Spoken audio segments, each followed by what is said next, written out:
Hello all and welcome to my channel. So in today's video, I'm going to react to Christy Romano, who played Kim Possible on the Disney show. And listen, this video was deep. She explained how she made all this money in Disney and lost it. But it's not all negative. There's some positivity that ended in the story. But before I start this video, guys, I really would love it if you hit the like, leave a comment, and subscribe. I'm trying to get to 1,000 subscribers, and with your help, I will certainly get there. I really appreciate it. Now let's get straight to the video. This is how I blew all my Disney money. I started making money with Disney when I was 16, and there's a law called the Coogan Law that protects minors from their parents spending all their money. That's not exactly what happened to me, but I will take you on a journey to my path of financial fluency and how I made and lost millions of dollars. Now, first of all, shout out to the cameraman walking backwards to record this whole video.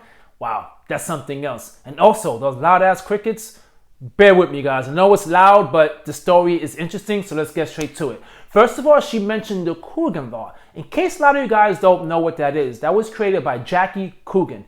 And he was a child prodigy in Hollywood that worked with Charlie Chaplin. Well, when he turned 18 years old, he found out his parents used all his money. So due to that, they created a law. And in the law was 15% of their earnings will go into a trust for the child to protect them, to make sure all the money is not being used. And Jackie Coogan quickly rebounded and he became Uncle Fester on the Addams Family. So his acting career, it worked out. Now, as far as for Christy, man, losing all that money when she possibly made multi-million dollars on that show is going to be interesting. I really want to hear how this turns out. Basically, you start to make money every week. You negotiate at a certain rate for how much you're going to make per episode. Eventually, you get to renegotiate. That's why agents are super important, is because they can help you negotiate higher rates. I do agree that having an agent is super important, because so many of these child prodigies, what they end up doing is hiring a family member because that's the person they trust the most with their money. But listen, that's not always the case. We heard so many horror stories about how family members take monies from their kids. It gets messy. And it's interesting too, because how would she know the agent has her best interest at heart? I really regret not investing my money wisely. I didn't get a house. I didn't take any money and store it away other than the Coogan money. That money I used towards going to college at 18. I left the business and I went into college, and I took a lot of that money and put it towards not having student loan debt. That was smart, sure, except that I left school a year and a half in, and then I had this money at my disposal. I was never told how much money I was making. Money didn't have a purpose for me. I didn't really know what it was. I just knew that I had it and I didn't care about it. Now, to be honest, she shouldn't beat herself up too much for not making all these crazy investments at a young age. Of course, all of us math nerds out there would think, wow, if you start at the age of 18, by now I should be a multi-trillionaire. Yeah, I get it, but at that age, you really don't know what to invest in. It's so many things that's happening, and you don't know what to do. And obviously, she didn't have any good financial manager or someone to guide her through all this money she's making. So at least she didn't make the bad moves, because usually you hear stories about people making investments, horrible investments, and losing all their money. So doing nothing is possibly the best thing that happened. But as we're hearing, she lost all that money, so it's interesting to find out how. That's a problem. You gotta teach kids the value of each single dollar that they make, everything that they do, the energy that it brings to their life, and what it takes to make that dollar. It's a relationship that you have to it. I wasn't really fluent in how to take care of my money. Now, I do agree with her that you do need to teach your kids about money, but let's be quite honest. A lot of these kids are not gonna listen. They're gonna need to learn from experience. Of course, hindsight's 2020. When you're older, you wish someone would have taken your money and managed it for you and taught you every single thing about money. But you're assuming at that young age, you would really pay attention, which most people, they really don't. As I said, the life experiences is what gets you to a point to recognize how to handle money. All you could do when you're talking to a teenager or someone young about money is make sure you do tell them. That way, when the day comes and they make a mistake, they would remember what you said, and moving forward, they'll handle the financial situation a lot better. At 21, I decided to part ways with my family for like a year because I didn't like the way that my money was being managed. And it was a sad year for me, but it was also an interesting year. You know, I started to understand that I had a certain amount of money, and that made me feel super confident. So I would go to the stores, I would buy really big ticket items from like Ralph Lauren. So much so that I actually had a friend who worked there and was my personal shopper. Funny how he wasn't my friend when I stopped shopping there. Getting away from your family due to it being so toxic with the finances is really good, smart, tough thing to do, because you feel like you're turning your back on your family. But listen, sometimes they need to get hit with the reality check of you're the one bringing in all this money, they're not. So you need to behave. If not, I don't gotta give you guys anything. And you can imagine how many of the family members are pulling all this money from her and this big old mess. And as she mentioned as well, it's unfortunate, but some friends enjoy the ride. But once that ride stops, they jump right off. Hanging out with her to get some Ralph Lauren clothes? Come on, man. That's really unfortunate. I tried my best to class myself up.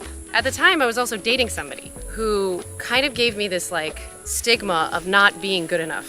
And a lot of people were telling me I wasn't good enough. And so I was using buying things and money as a weapon. I felt like if I could just buy certain things, I would feel better. Or if I just lived a certain lifestyle, I would be closer to that joy of feeling accepted and a lot less alone, because I felt really dumb for not knowing about my money. You should never really feel dumb about not understanding money. No one knows all about money, and to be quite honest with you, personal finance is personal. It's about your life experience, what you like, what you dislike. That's how you model finance around your experiences. At the age of 16, she obviously didn't have that much of an experience, so not knowing a lot about finance is acceptable. Now, to people saying that she wasn't good enough, let me see you at the age of 16 make multi-million dollars and become as successful as she did. How the hell can someone tell her she is not good enough? And I never really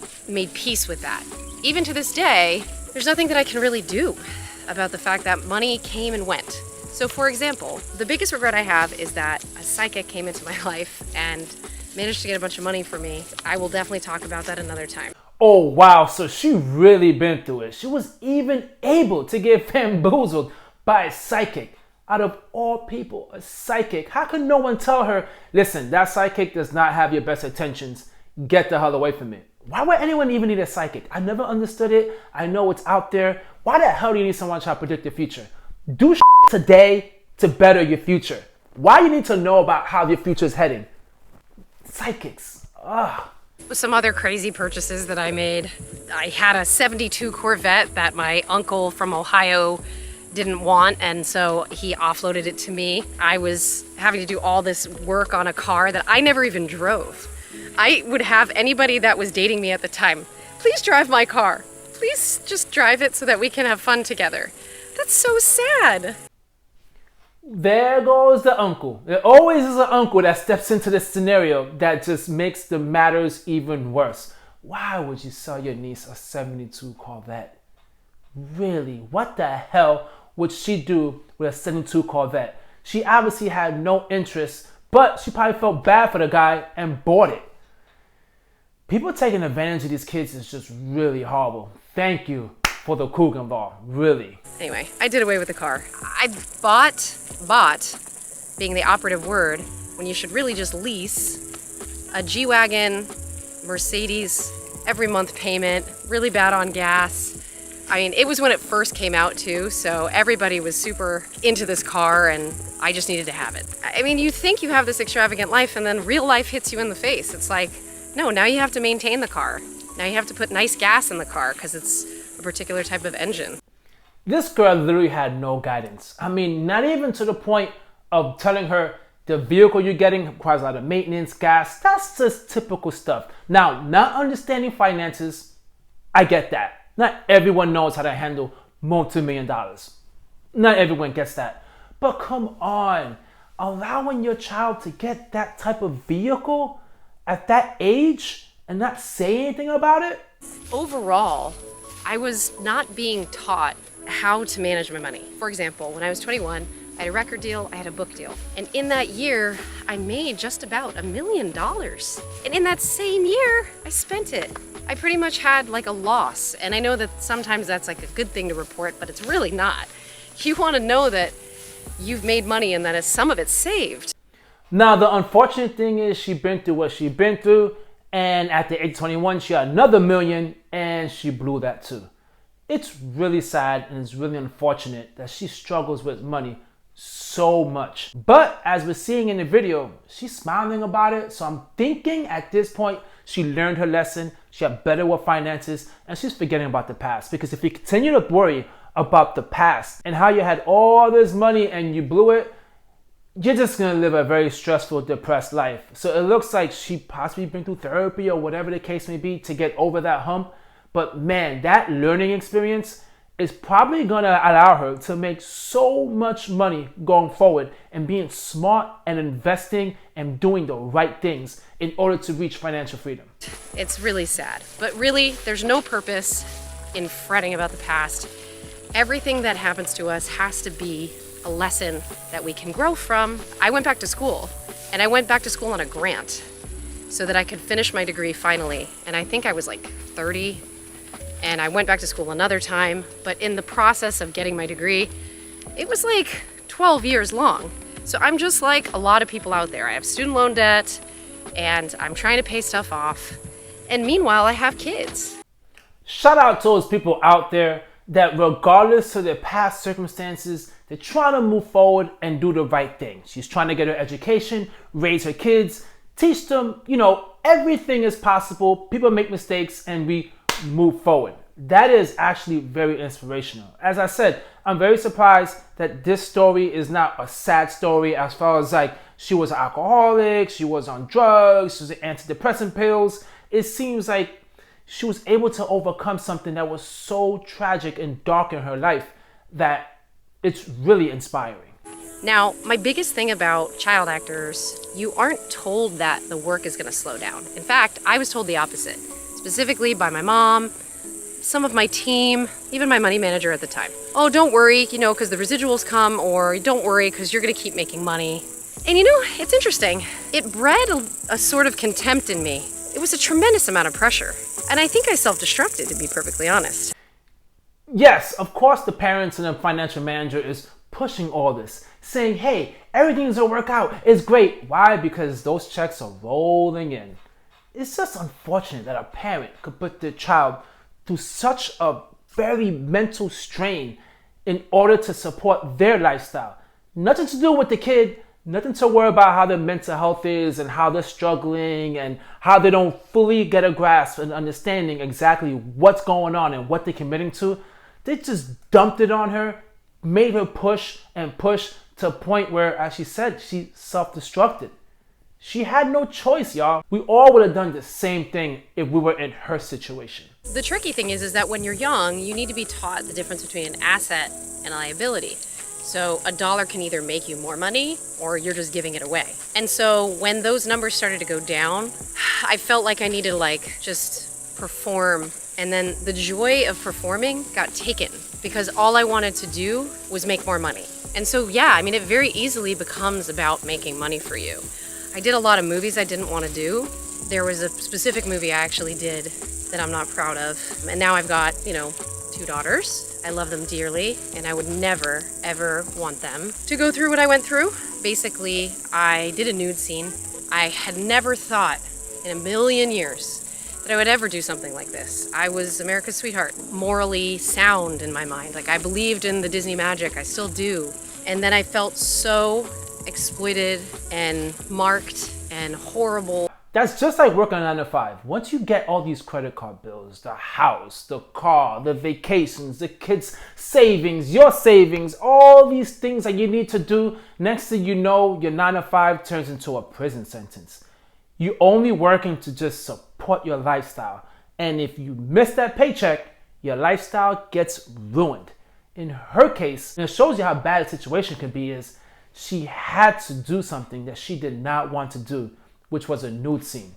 That is really, really sad and really unfortunate. But that just shows you, that's the reason why you need to handle your finances as best as possible, so you will never be in a position where you have to question your morals. Because when push comes to shove, if you need to pay these bills and everything is stacking up, you might do something, whether selling drugs or whatever the case may be, in order to support that lifestyle that could put you in big risk, and it'll be something you will never, ever be able to forget for the rest of your life.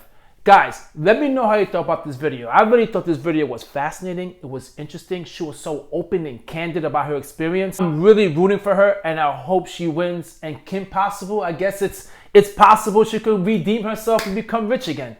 Well, anyway, guys, catch you guys in the next video. Peace.